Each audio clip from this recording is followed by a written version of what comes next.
Hi, I'm Corey Driver, and this is Moving Forward. So this week we are in Deuteronomy 30, Philemon, and Luke 14, and we're talking about counting the cost. Now, y'all have had to count the cost before, like something that initially seems really cool and interesting requires sacrifices. Dating that person that seems really cool, or pursuing that job in a different place, or answering a call that seems really difficult, but nonetheless interesting and exciting, right? We have to count the cost before we begin because there's always a cost. The lectionary readings from this week all talk about counting the cost. In Deuteronomy, Moses demands that the people do the internal work of thinking if they are willing to pay the cost before they enter the promised land. Are they committed to God's mission? Contrary to many of our theologies, God rarely gives gifts without expectations for how those gifts will be used. God has brought the children of Israel and those who journeyed with them to the cusp of the promised land, but the land has no tolerance for perfidy. Across biblical books, various authors, across testaments, the land vomits out those who do evil within it. Think way back to Genesis 15, especially verse 16. God did not allow the Israelites to settle in the promised land until the wickedness of the Amorites came to full measure.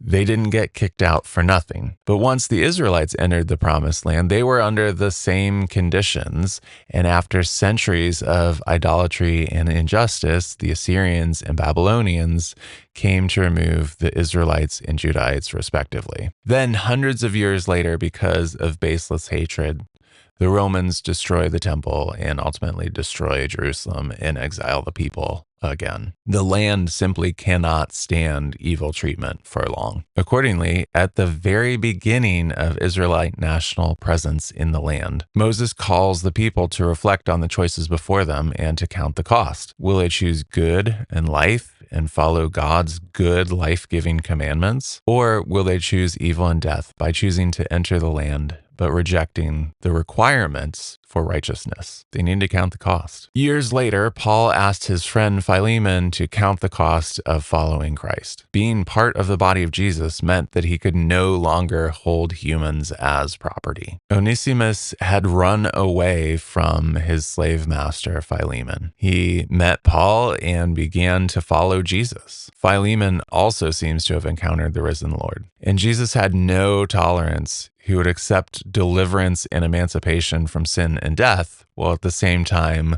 holding other humans in bondage and slavery. Paul uses compelling language that stops just short of commanding Philemon to let Onesimus go, and says what should have been obvious: you cannot follow Jesus and oppress your neighbor. Philemon had a decision to make. Would he retain ownership of enslaved humans, or would he gain a sibling by understanding that Onesimus was his equal, not his slave? Philemon needed to count the cost. Finally, Jesus speaks to a great crowd that follows him, and the test case that provokes the question is about family priorities. Then, as now, remarking on a new religious practice or identity, parents or siblings or loved ones are bound to ask questions and might even ridicule. You're not going to be one of those religious weirdos that we don't approve of, are you? You worship with those folks. Jesus said that those who embark on the project but then quit because they were insufficiently prepared will receive mockery. Following Jesus requires sacrifice and commitment, including a willingness to have friends and relatives look askance at our choices. So be it. When following Jesus requires us to make choices that the world looks at as crazy, like giving up power or treating all neighbors as equals rather than threats, we will be mocked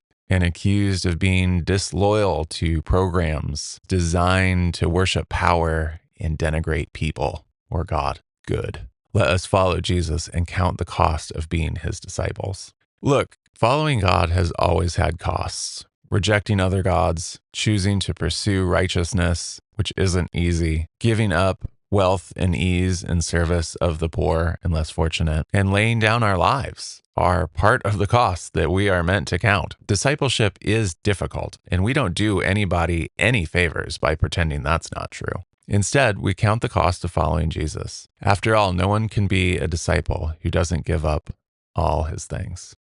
Thanks be to God. Amen.